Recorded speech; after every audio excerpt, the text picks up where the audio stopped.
All right. Good afternoon, everyone, and welcome. My name is Peter Copeland, Deputy Director of the Domestic Policy Program here at the Macdonald-Laurier Institute. Today, we are here to talk about housing and the intersection between it and energy and infrastructure. Housing has really been one of the top priorities for the public and prospective politicians to address over the past few years, and it remains near the top today alongside our current relationship with the United States and cost of living. There are many facets to this complex policy issue. Although it is primarily a municipal matter, increasingly it's involved provincial and even the federal government as the issue has risen to the level of national importance. Among the many factors are tax rates, mortgage policy, population levels, demography, immigration, zoning, permitting, regulatory burdens, as well as construction sector productivity. And this has arguably been part of the challenge. Which factor or set of factors are the most salient in making more housing available at affordable rates for many Canadians? And today we're going to focus again on the intersection of two, energy and infrastructure. And when it comes to energy, costs and availability is key in both construction, but also as ongoing costs for homeowners in the form of utility bills. We'll explore how the availability of resources like natural gas and environmental policies affect housing costs and supply, and some creative measures to infrastructure funding that involve utility bills. Infrastructure is also something that all homes need, from roads to schools, hospitals, water supply, and wastewater. It's cited by municipalities as one of the things they need most help with. And increasingly, federal and provincial governments alike are called on for more infrastructure funding support, and municipalities raise funds for it in the form of development charges, the costs of which have increased greatly over the years and which many cite as a significant driver of our housing supply and affordability challenges. So joining me today is a cross-section of experts on different elements of this topic to shed light on how to understand the relationship between energy, infrastructure, and housing, and to propose some policy reforms to make headway on these thorny sets of issues.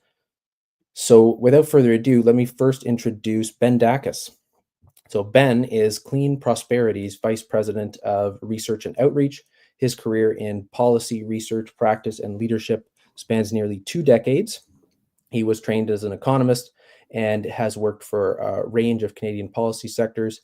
He spent 15 years at the C.D. Howe Institute and took a brief stint to join the Ontario government, Premier Ford's government, where he worked on the first Housing Supply Action Plan. So, Ben, great to have you here. Thanks for having me on. And next, Adria Minsky, who's been involved in politics at both the federal and provincial level for more than 16 years. In Ottawa, she worked for a number of federal cabinet ministers with portfolios that included environment, public works, international trade, and Indigenous affairs. And between 2011 and 13, she served as the Director of Policy to the Minister of Human Resources and Skills Development. And she is now Director of Public Affairs at Mattamy Homes. So, Adria, thanks for joining us. Thank you for having me.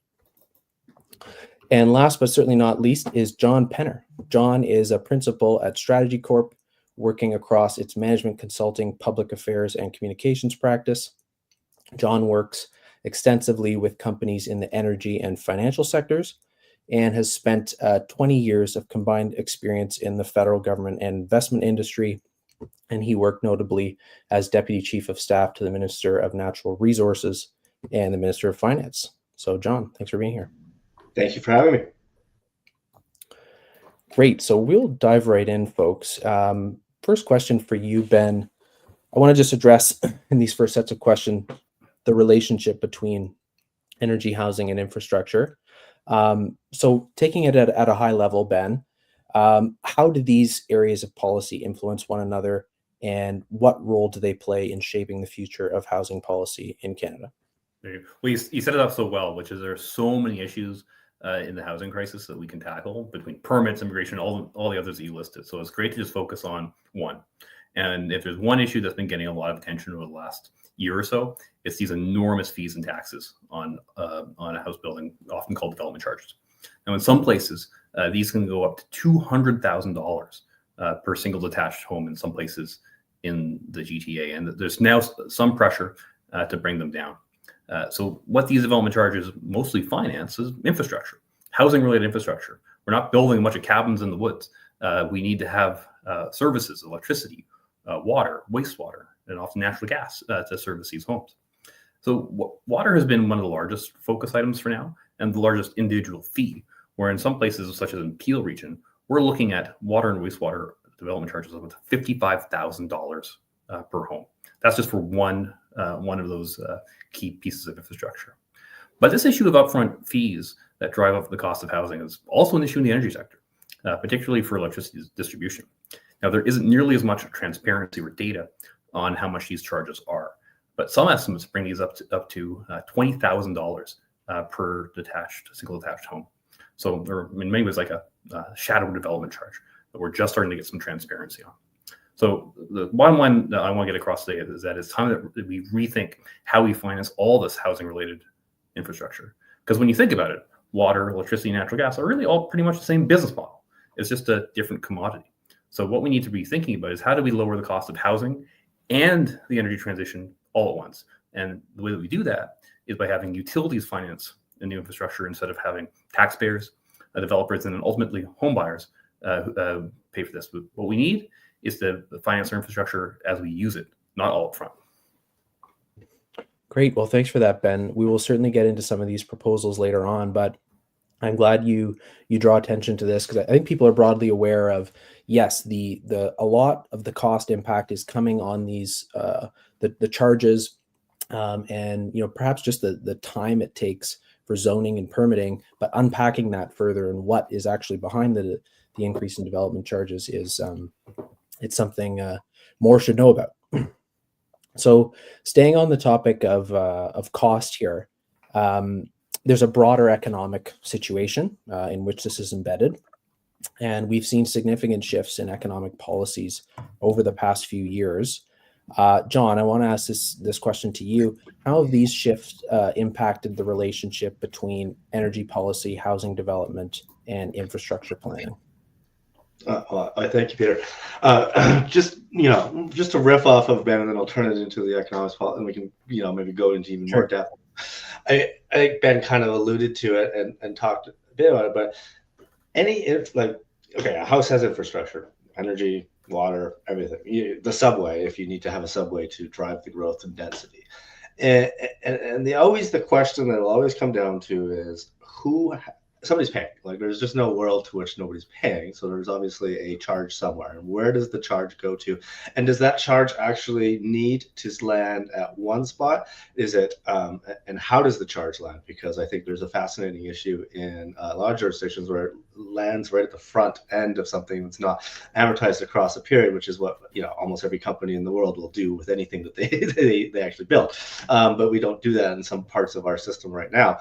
But if you want to think through it conceptually, and it's always, whenever I kind of engage in a topic, it's always nice to have a little kind of way of categorizing. So when we think of cost, in our system, you have ratepayers, which is the one using the resource. So in electricity, it's your utility bill, but in water, it'll be your water bill and whatever.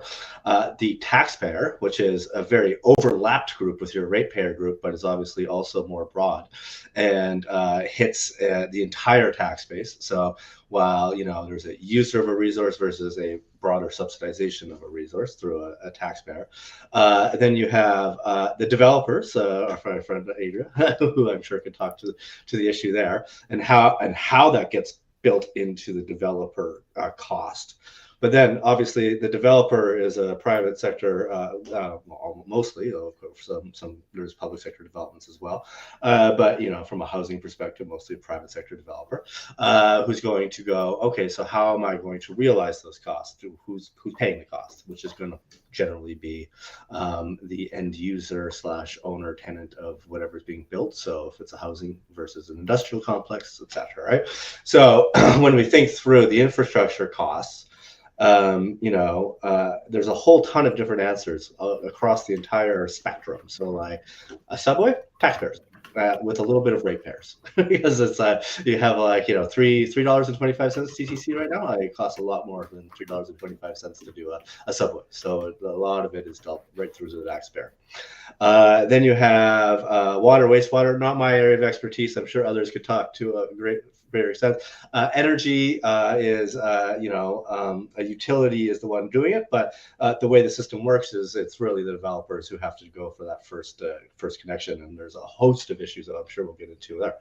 But you can now go beyond that and talk about how does that, when we talk about public policy, and I guess it's with the economic policies over the last few years, and how it goes to energy policy, housing development, infrastructure, is the way the public policy has developed on all of these questions is very different. So let's, like, for infrastructure, for an example, is very provincially oriented. But as you said, in my background, I started in the Harper government. So let's go back to Harper government. First 4 years of the Harper government until the financial crisis, 3 years, I guess. We were basically just trying to repeal the New Deal for cities from Paul Martin. Harper and I was certainly agreed was that we shouldn't be involved in infrastructure. You talk to the finance officials, they would say the same thing: is that's a provincial and municipal responsibility. The federal government shouldn't be involved in the slightest. So we were retracting spending on infrastructure, and the view of a lot of folks was just that it's just make work projects, type projects. So then obviously the financial crisis hits. Infrastructure starts flowing again, and it becomes a need again. And the funding then becomes, and how do you fund that? It becomes now a agreement between municipalities, provincial government, and the federal government. And once you get the federal government involved, then you can really start building, because the feds print the money, obviously. So there you get a lot more money to start building up. But then from economic policies over the last few years is, immigration is not considered an economic policy, but certainly it is. And that's fueling a lot of the demand in the last years that we have not kept up with, but not just in housing, but across a lot of sectors. And I think that this is, became, I think at the beginning was a very controversial position, and which has now just kind of become a truism in a way, that we, kind of had too much immigration with too few dollars spent on how do we actually have the infrastructure to deal with it. But if you go to housing development and demand side as well, is that beyond any kind of government policy, though it certainly spawns some government policy, is the differing views of housing. So if we want to go back to like the 80s and my parents and everybody else's parents, so I'm an 80s baby, which I'm sure many are, and it was housing was housing. You bought a house and you stayed there your whole life, and that was what housing was. By the 2000s, it had started to become less of a house and more of an investment. And once you start moving from a house to an investment, your entire view of how you view that asset completely changes. And you have people like my wife now who look at House Sigma every day to see what's the price of our investment right now. Should we move with that investment? Should we buy a rental investment? Should we what are our economic incentives here? And that kind of view combined with like federal, so Finance Canada, which is you probably wouldn't, on the infrastructure side isn't as heavily involved, but 2008 recession and the big banks failing in the U.S. Are survived, but what did it happen? It was all a question of capital and capital requirements of banks, and strong capital requirements, and different grades, all the credit ratings, etc., and how much do you have to hold of X, Y, and Z, and which created a securitization of CMHC-backed mortgages.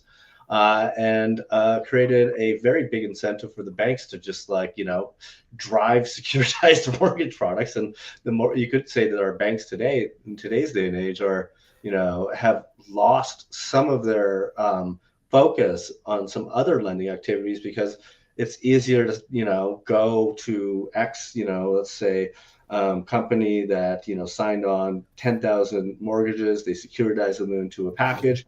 And then CIBC says, yeah, I'll buy those off you. And that's easy. There you go. And it just fuels that demand, fuels the pitch. And then we get into now and we go, oh, wait, there's a crisis. Infrastructure hasn't kept up. We have to fix it. But the problem being then is that you can't fix it right away, and it's a huge problem. So I'll turn it over. I've gone on too long, so I'll turn it over to Adrian. No, that's really great, John. I just want to comment on a few of them. Yeah, certainly the examples from other domains like transit just really paint the picture that Ben referenced as well, as to how much of the costs are built in upfront here and are not spread around. And this may be part of the problem, because it's ultimately, the affordability issue is one felt by homeowners. It's not felt, by developers so much, and others in the system, right? And so spreading it around be of interest. But let's come back to some of those issues. I want to turn now to you, Adria. So in this context of housing development, energy efficiency, environmental impact, affordability, these sorts of things, people think of them often as working at cross purposes, as they're not mutually beneficial objectives. And I guess my question for you is why is that? Is that necessarily the case? Can they work in fact together? Thank you for the question. I think I just wanted to start, though. We recently did some work with Abacus data, and we've really found that the vast majority of Canadians still believe in that dream of home ownership. So even though it may have, for some, become like a bit commodified, or looking at it as, John was referencing, like house segment, all that stuff. I mean, for a lot of people, home is where they live, where they feel comfortable, and where they want to raise a family. So I think a lot of Canadians are ultimately just looking for that. And a lot of Canadians are afraid that they won't be able to. So it's something like nearly half of non-homeowners doubt they'll ever own a home. So that's unfortunate. And we really need, all of this conversation is really about that, is how do we make housing more affordable? I think from our perspective, developers are looking at ways to do that, to make it more affordable. But when you've got, $100,000 extra on a home for DCs and other funds to connect to, electricity and whatnot, I mean, the costs are baked in and they're high, and that adds to the fact that adds to making homes unaffordable. But when we talk a little bit about this idea of having affordability in homes and having, let's say, net zero or sustainable homes, the two really don't need to be mutually exclusive. And I think when we're facing these two crises, a severe housing shortage and climate change, we need to be looking at how do we fix them together. And so we've been sort of looking at how to do that, and we've been building our homes so that they have geothermal built-in heating and cooling. And then when we look at the overall cost, we've done some studies where it could be anywhere from $5,000 to $50,000. What we're seeing is there's really roughly could be around $5,000 more for a home. So, it may feel like a lot at the time when a consumer is going to make that purchase, but ultimately it could have an impact of lowering costs over the long term on your utility bills. You won't be looking to retrofit. Hopefully the homes we're building now will be able to last hundreds of years, at least 100 years. And you won't be looking to fix it up in a few years. I think the other piece, speaking of Abacus, that I just wanted to talk about is, people are looking for builders and developers that are using sustainable building practices. And especially in that 18 to 29 group, that number is over 30. So people are really engaged in this and want to see it happen. And where I think there needs to be, how we could really make it more attainable. So making sustainable homes more attainable and affordable. There is room for government in that. And it's looking at taking the focus from including retrofit, but not making it exclusive to retrofits. So how do we create tax credits or incentives for homeowners to decide to purchase a sustainable home, or make it easier for some builders and developers to build those? So I think there's a lot of work we could be doing there, and that's something we've been really advocating for, and I think we're at a right time for it. And ultimately think if there's more adoption of these practices, building practices in these types of home, it will also drive down costs. Well, that's a great point, Adria. We're certainly fond here at MLI of relying upon innovation and innovations also that yield financially viable returns in the long run, like more sustainable homes from a repair and sturdiness perspective as well. So it's good to hear that those in the housing space are not the main culprit, so to speak, when it comes to cost increases. But I know we won't get into this too much today, but the building code and the fire code might be another question, and other types of environmental taxes in this space. So if you care to comment on that later on, then by all means. But a question for you two, Adria and John. John, you alluded to in your remarks the different jurisdictions in play here. And yes, we know it's primarily a municipal issue. Most of the policy levers reside with them. They are in turn creatures of the province, and the province plays a large role. But then increasingly, as you've said, the federal government has been playing in this space as well. And so it's an interesting question here because I think on the one hand, the housing problems, they're concentrated in certain geographic areas, and it seems that the political incentives are really tilted against making the necessary changes to increase supply and affordability at the local level, because it's the local politicians who are beholden to the people who are well organized and already have homes. It's the not in my backyard phenomenon, and so arguably then there is this greater role, perhaps you could say, for provincial governments or federal governments to play in the space. What do you make of that claim? What role do municipal governments play in bridging the gap here between energy infrastructure and housing policy, and how do they balance the needs and jurisdiction of provincial and federal governments? Yeah. I mean, Canada's system is some of the most decentralized system in the world in terms of our different levels of government, and especially comparatively. And so, I find, when we worked in the federal government, I worked there for 10 years, and I'd say is that we don't understand, and nobody there really understands the local issues. It's not their area. We're not very good at infrastructure. I know Infrastructure Canada at the time, and I think it has like 500 people now, but there's a view that they do, but like they don't actually get in the nitty-gritty of actually financing anything or doing anything, right? So, if you want to look to the federal government to do anything, it's really less about specifics and more about, just placing incentives on the municipalities and the provinces to give them the reason to move towards whatever your federal goal is.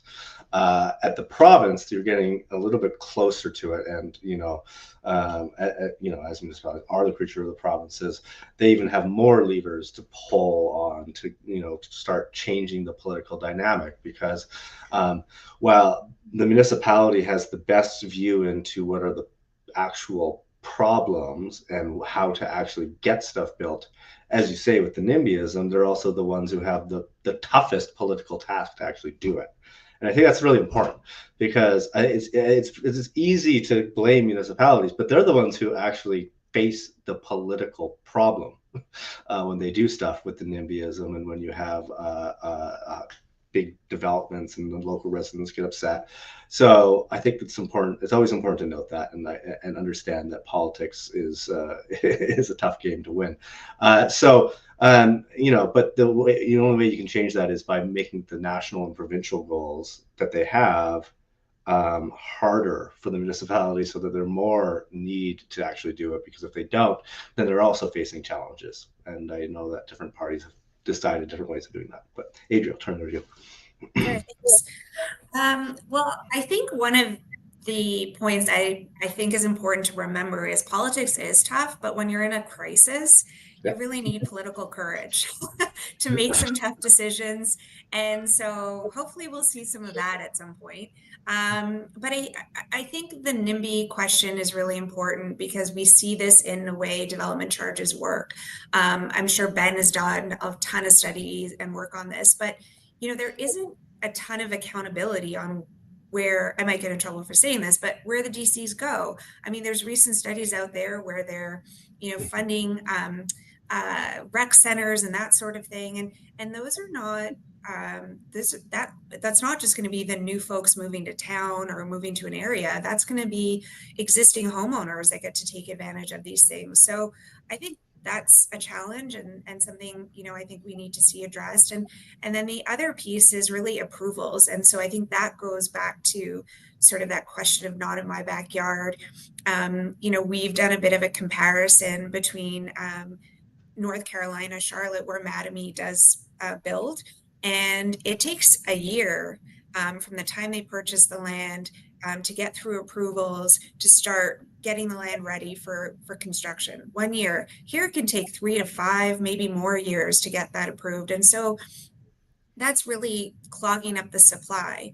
And, I think when you look at the federal government, their levers are, as John was saying, to try in return for this funding, we need to see real action at the provincial and municipal level. And I think that's where you get it. You have to say we need to see faster approvals. We need to see a freeze and lower DCs.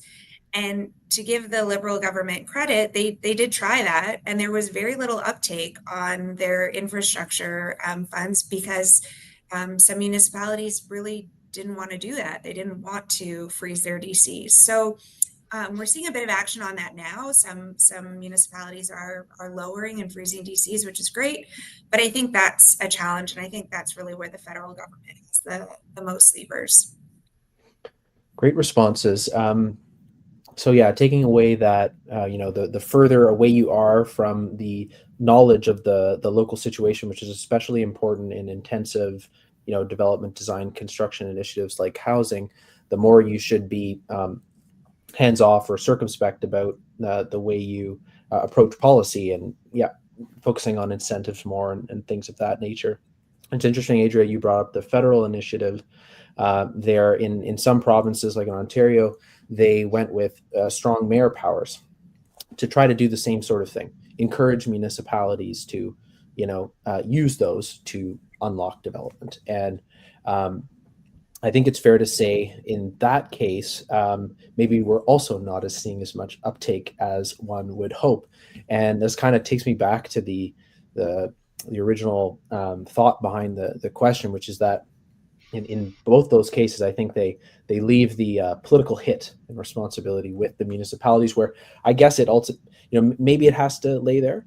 But I guess my rejoinder kind of question to you, in light of that, these attempts by federal and provincial governments to try to incentivize further and not getting the uptake because the political issue is still so thorny and resides with the local politicians, is something further needed there? Maybe targeted action in certain areas, or do you think that would be overstepping?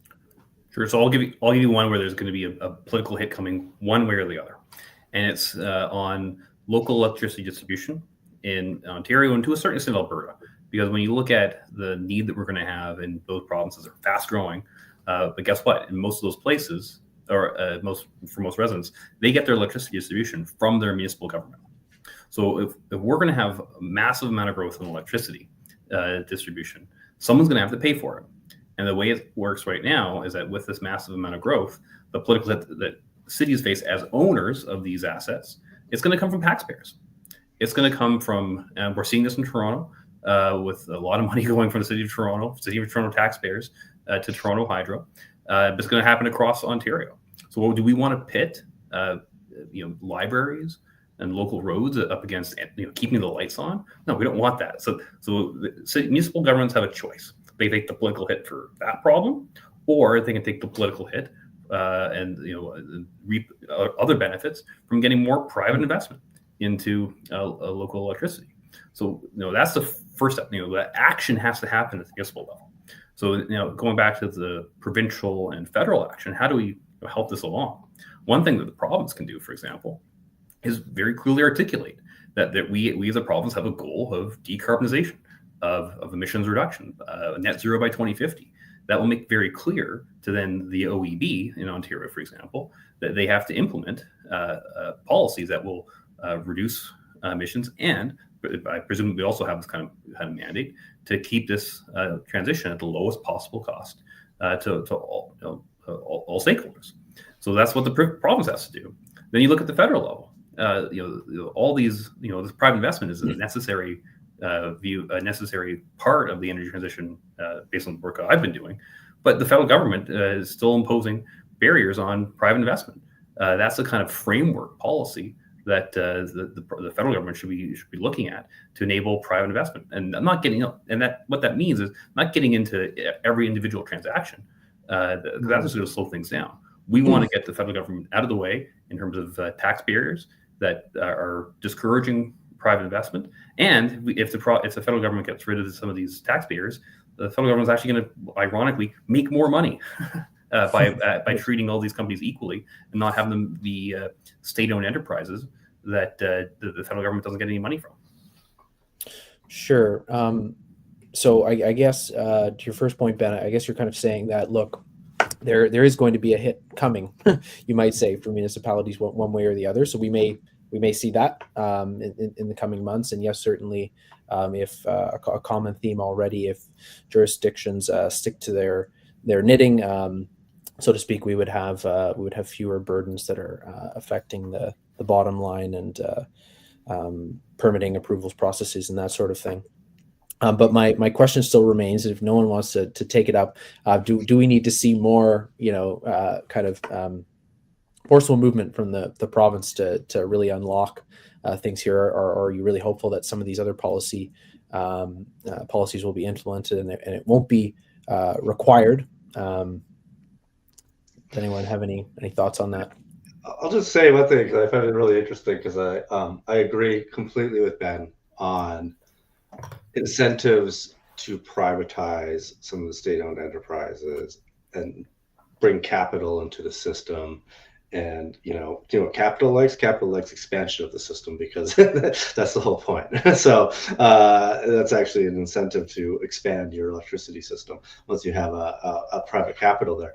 But we have an endemic in Canada, and that endemic is that we are horrible at privatizing. Like, across federal, provincial, municipal governments, we are obsessed with state-owned enterprises.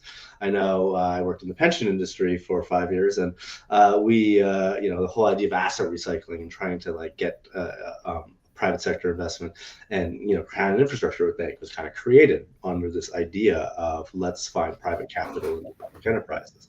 And we'll see. I'm not going to say it failed. I mean, there were certainly aspects of its mission did not work out as expected, and that's because no politician, whether in the federal, provincial, or municipal level, is willing to take the political hit and go, "I'm going to privatize this asset. I am going to ask for capital from a private investor for it."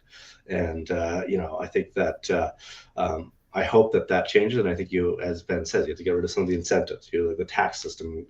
And I know Ben and I have talked about this before, and there's a lot of pushback you'll get from finance department on that. But there's a lot of these ways of looking at it in Canada, and we're so process oriented in Canada, right? So what would happen in some other jurisdictions would be like, okay, we want this. So what are the hurdles we need to overcome to do that? Versus Canada, it's like, we want this, but okay, but this process is important. So let's find the process. It's like, no, we just need to have the objective.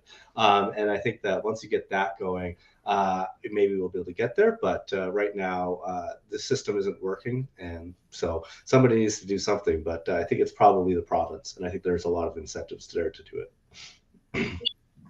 I agree. And I think there's so much the province can do. And, I actually applaud on, Ontario specifically. They've done a lot. There have been a lot of changes recently, but there's more that can be done. I mean, like I said earlier, approval times are still way too long, and DCs and other charges need to be looked at. So that is an area where the province can have a lot of say, and I think we'd all like to see that happen. But I mean, we can talk about all kinds of documents and things for which the province is responsible and get really technical, but they do have a lot of levers. And on the other thing, just to link it back to sustainability, sometimes I think what we do is we feel the need to be super prescriptive, and we should be prescriptive, but it should be more focused on the outcomes than how we get there. And so, when you're looking at sustainability and how we build homes and that sort of thing to make them net zero ready, maybe it doesn't have to be so prescriptive all the way there. It's just like, this is our outcome. This is where we want our homes to be. Private sector, not-for-profits, figure it out and tell us how you think it should happen. Very good. Moving on to the regulatory landscape. Ben, this one is for you. How should we approach the challenges surrounding infrastructure networks that provide essential services to homes, particularly in areas like water and natural gas? You've already alluded to the fact that water is a significant municipal infrastructure issue, accounting, in fact, for a significant proportion of the development charge cost. How can cities manage the long-term debt that they need to undertake for these projects without passing them on, maybe at the upfront cost to home buyers? And when it comes to natural gas, we've seen a lot of regulatory change in this space in recent years. Given its importance for existing homes, do you think that banning its expansion or restricting it significantly is a good approach, or is there a better way to manage the risk of expansion? Yeah. Well, first off, shameless plug time, which is if you go to the hub, the wonderful institution that we have that Sean Speed and Roger Griffiths have set up. They published a piece from me in November, won the Hunter Prize for public policy that outlines what I'm about to say. So if what I say it doesn't make sense or you want more, take a look there. But how I'll summarize it is that on water, the fundamental solution is greater use of municipal debt. Debt is not a four-letter word in the context of these long-lived assets. I'm a fiscal conservative. When we're using debt to finance operating expenses, things that we're getting benefit from this year and this year only, that's a bad use of debt. But when we're taking out debt for long-lived assets, that's how we want to use it. Before you get too scared about using debt for this kind of asset, let me give you an analogy. Upfront development charges are akin to like a household using or relying on a down payment for their home. Now, paying fully upfront is no more sensible for paying for a home than fully financing it with debt. So when families buy a home, most of the money comes from mortgage debt. And then the alternative of hoarding cash to have a huge down payment would mean that a growing family, just like a growing Canada, would have to delay a home purchase for decades. And by the time you've accumulated all that money for a down payment, your kids have fully moved out and you don't need the house anymore. We need that money and infrastructure into the ground now. So what cities are doing, not having debt, is we're overpaying for infrastructure now, and we don't have enough. That's the key solution on water. Now, natural gas it's been the opposite story, where natural gas has been using that exact framework of paying for energy infrastructure over a 40-year lifespan. And guess what? Natural gas connections were really cheap, and it made a lot of sense to connect your home to natural gas. Now there's some very deep questions and uncertainties about whether natural gas is going to be heavily used by the middle of the century to meet our net zero goals. So to me, banning new connections is just like the tip of the iceberg of the problem. It doesn't really solve like the rest of what we're going to do in terms of your connection of an existing home and my connection for a new existing home. So what we need to be thinking about is how do we share the potential costs of both unpaid capital costs of expansion and the cleanup bill, the remediating these pipelines if natural gas use plummets. So going back to principles of utility financing, if there is a cost that someone's going to pay in the future, and those people, the only people who are benefiting from that service are us now, we should be paying for a share of that price now. And Ben, just to clarify, how would this cost be then borne by the user? Like the key thing here is it's kind of taken away on the front end. How is it spread out over time? So there are lots of ways in which we can do this. A good example of this is how we think about federal pipelines.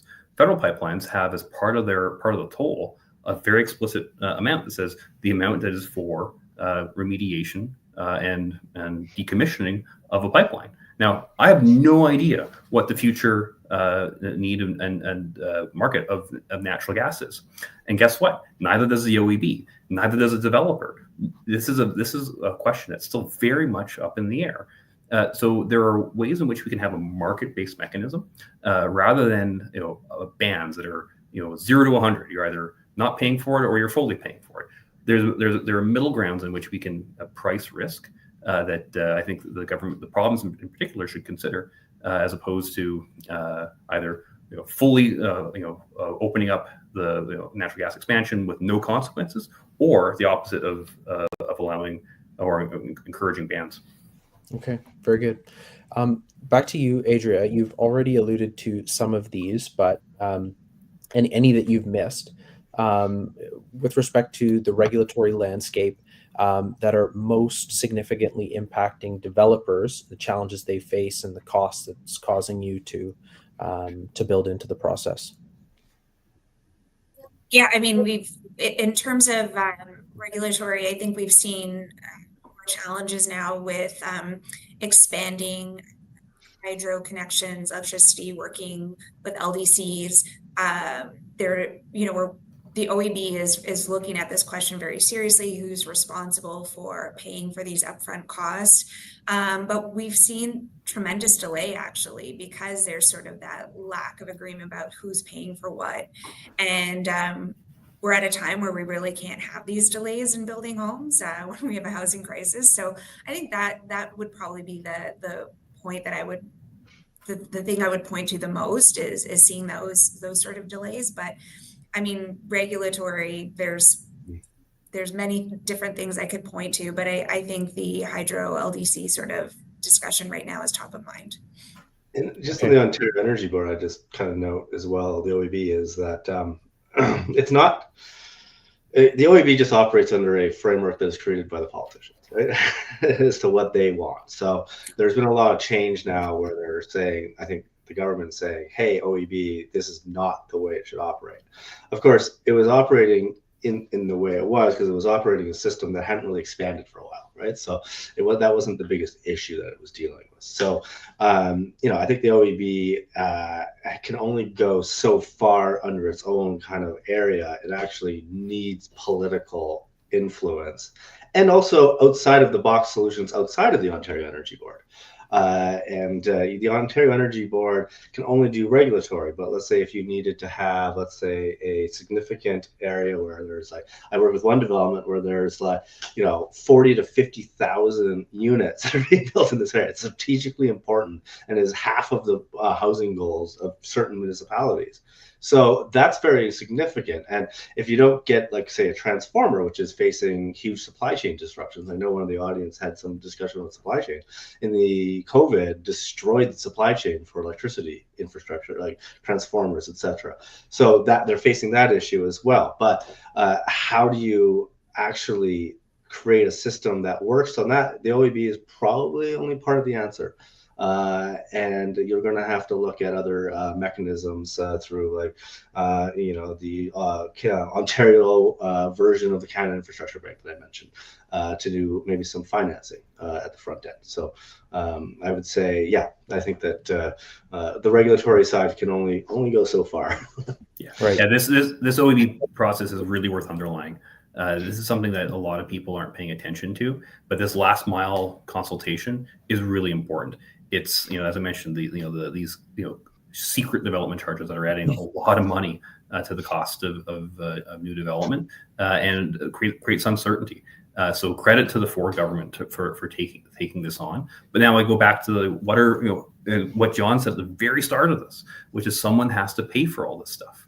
And so what we're doing now with this process is having the development sector, which pass on these upfront costs to home buyers. They're not just going to eat it. They're either going to walk away from development or pass on the cost.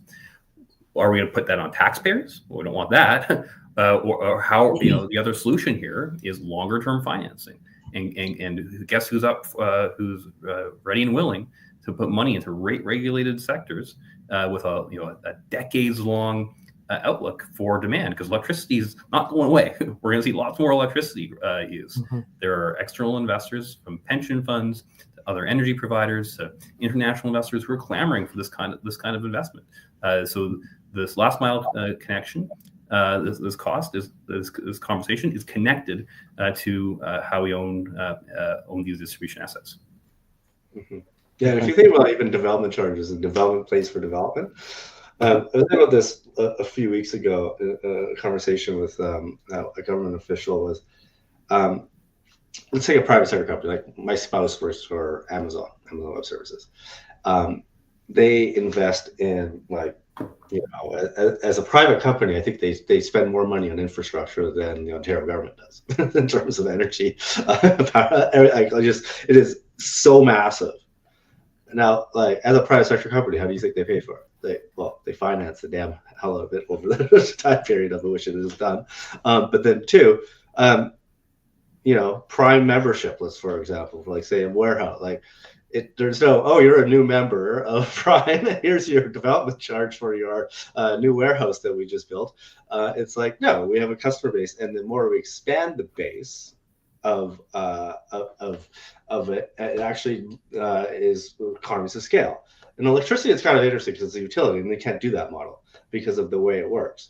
But at base, if I'm and this is why we're talking about private sector capital going into a utility, is that it is to their benefit. Let's say if Toronto's utility, they have, let's say, 500,000 customers right now, and let's say you put 100,000 more units on that, and you finance it over the total length of the asset.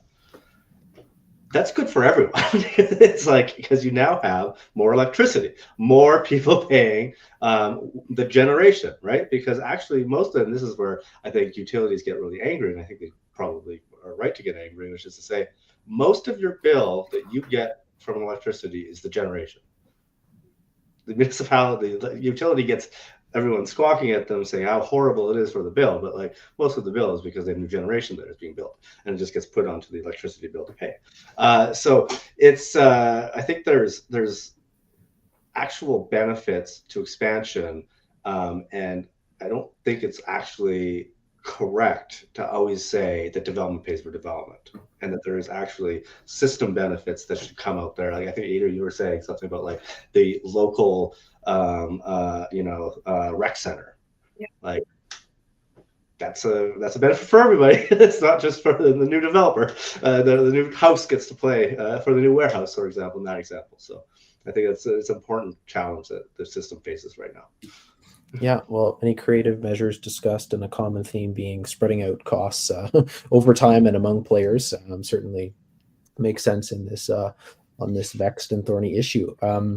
Final question. I'm going to combine two in one for the three of you, and then we'll move to audience questions. So we talked a little bit about the broader economic policies and landscape, but I would just like to ask each of you, what are some of the bigger economic policies we've seen in the past few years that are really affecting energy and infrastructure costs and housing affordability more broadly in Canada? And then what are some of the key solutions that you see to bring forward in this domain? Ben, you've already referred to some of them, but perhaps you can refer to others. And you as well, John. But then, Adria, I would love to hear what the business community is doing here. What kind of creative things is the business community doing on the solutions front? So, sure. So I'll give you one from within Canada, one that we could easily import into Canada. So on the housing and energy and emissions, what's happening in Quebec is really fascinating, especially here in Ontario. We've got to take a look at what Hydro-Quebec, the electricity provider, has done is they've set up a deal with Énergir, which is a subsidiary of Enbridge, and provides natural gas, where Hydro-Quebec is paying Énergir for customers to adopt heat pumps to introduce what's called hybrid heating, where in periods of really cold temperatures, when the electricity system is really strained, to provide emissions-free home heating through heat pumps or electrical resistance heatings, those natural gas users face a much higher electricity price in those few hours to keep running on their natural gas. But the rest of the time, those customers are using emissions-free and low-cost electricity. That's going to reduce emissions and costs for households. So I think it's a win-win that we in Ontario should really be looking at. The second one is more on the water side, and it's in the United States, where in the United States, the big federal approach in terms of supporting municipal infrastructure is by having, at least for the bondholders of municipal debt, that's tax-free. That's tax-free debt. And in some places like New York, it's tax-free on multiple levels. It's tax-free at the federal level, tax-free at the state level, tax-free when there are local income taxes as well. We don't have those local income taxes, but you get the idea. That can be how the federal government can throw jet fuel on the local need for issuing debt, as opposed to requiring big upfront checks from Ottawa and the provinces to get more infrastructure built, but with local decisions about when they're going to invest, not just waiting on the federal government to come in with a great big check. great, John. Sure. The U.S. municipal bond system is just like it is a wonder. It's obviously, I mean, obviously some municipalities in the United States have gotten in trouble, as has provincial governments in Canada and federal governments in Canada, with debt, as any family can get in trouble with debt. But ultimately, debt, if it's used correctly for these long-term assets and not operating debt, is the most important way that any family, corporation, government, it doesn't matter what, deals with these types of situations. And you can't actually have a solution to a system without it. And maybe Finance Canada, I'm sure I could think a few of my tax colleagues back in the day and their objections, but probably maybe some guardrails. I'm guessing they probably want around it, but that's fine. But I think it's a first step to anything, including as a conservative myself, I privatizations and just private capital. Now you don't have to do a full privatization. Some utilities in Ontario as well, or have very strong private capital bases, but also municipal attached to it. And there's a great example from Alberta of even just a municipal owned that just went outside of its jurisdiction, like Epcor, which is like a global behemoth now. So yeah, there's a lot of different paths to take. But until we deal with the regulatory side, with the Ontario Energy Board, and that last mile connection, and who's paying for what when you have a new development, which is like incredibly important. I know there's a lot of work going into that, and Adria, you're part of it. Combined with the capital and combined with municipal debt, I think you're basically 90% of the way there.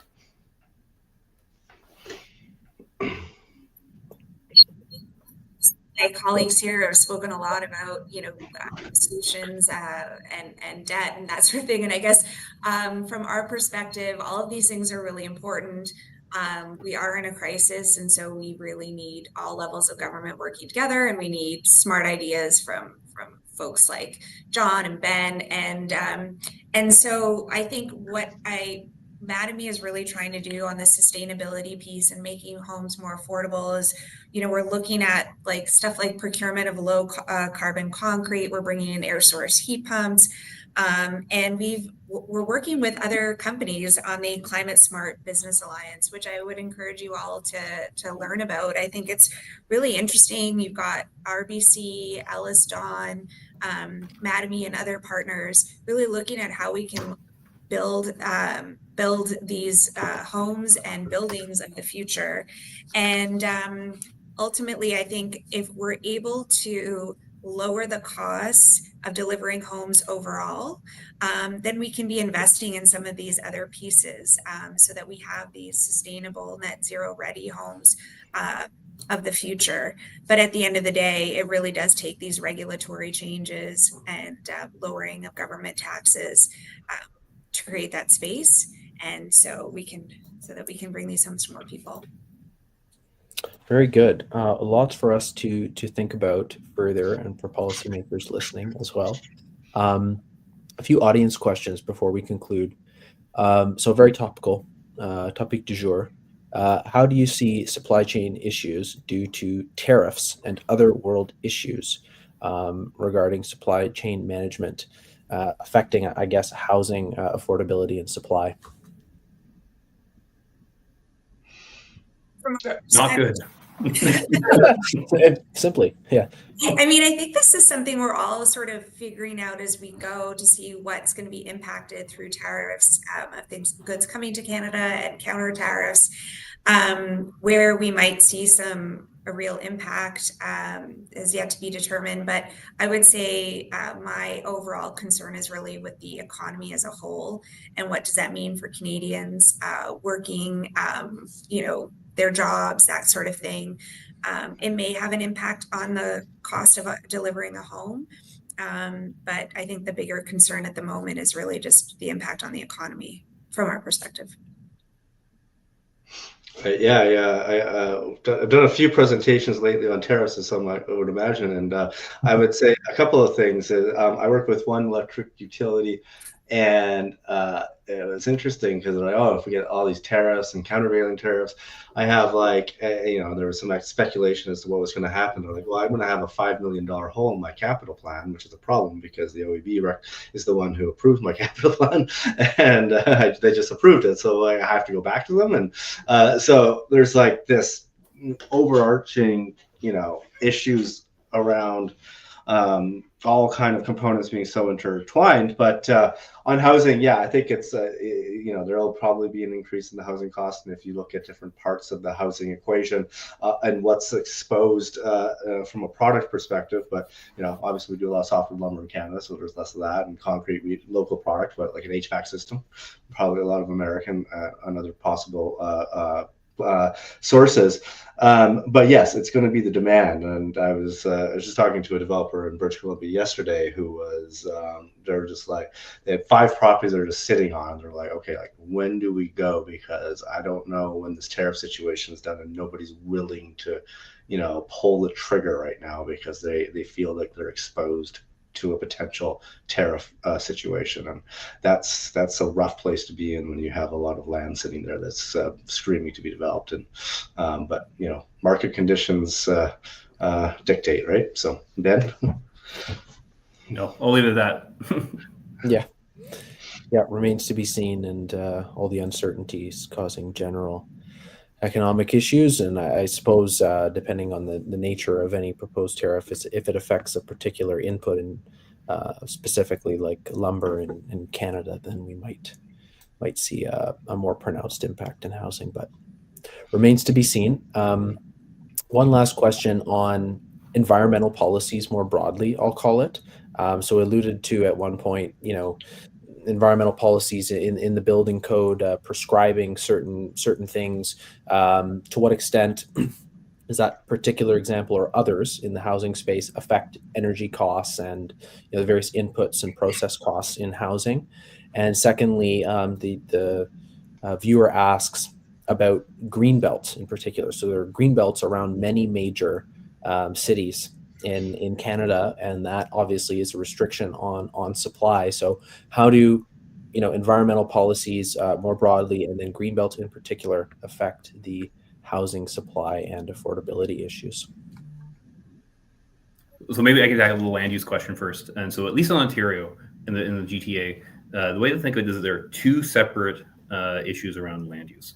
The greenbelt is this sort of like iconic thing that people think really is the key driver. It really matters in terms of the land use if you are an owner of land in that green belt. Hence, a lot of pressure from those landowners to get that land removed. But I actually think the bigger issue is on a separate issue, which is the land that's in between what we call the last home in a given town and that green belt. It's that land in between. That's the land that's most accessible for development, and there are a lot of restrictions that a lot of cities place in terms of expanding past that last home. So this has been the question of great debate. So in terms of like what cities want to expand, what cities are trying to keep housing entirely within their what's called urban growth boundary. So my advice is to let's focus the conversation on where we can grow that's within not on the greenbelt land, but between the greenbelt and our existing urban growth boundary. Oh, yeah, hey, go ahead. I was saying, in terms of, I think ultimately there is a lot of land already available for development, and what's needed is those approvals, speedy approvals to get the construction started. But in terms of building code, I think what's most important is to have standardization so that we're all sort of singing from the same songbook, and that you don't go from Toronto to Guelph to Oakville to wherever and see different requirements in different municipalities. So I would just encourage making it easier by having sort of more of a standardized process. Yeah, I don't have much to add. I just say is that as for the situation in Ontario with the Greenbelt, and it has been proven, is thou shalt not comment on the Greenbelt. But also politically, I think that that's a dead horse that's been flogged, and that's certainly not going to anything's going to happen. So it's almost a moot point where it's like, let's hope for the Greenbelt. Never happening, especially after what just happened politically in Ontario. So start looking elsewhere. So very good, wise words. Stand on, John, Adria, Ben. Thank you so much for joining us. I'd just say it's refreshing to have a conversation that was kind of wasn't taking a zero-sum approach to the issue, looking at ways in which we can spread the costs, think creatively about new financing mechanisms and this sort of thing to deal with seemingly intractable problem for many years. And hopefully we can make some significant breakthroughs this year and make it a big issue in the upcoming federal election. So I want to thank you for joining us. Thank you to all of our viewers for joining as well. And please check out Macdonald-Laurier Institute, where this video will be released after today. And please check out Adria, John, and Ben's work. And with that, thank you again for joining us.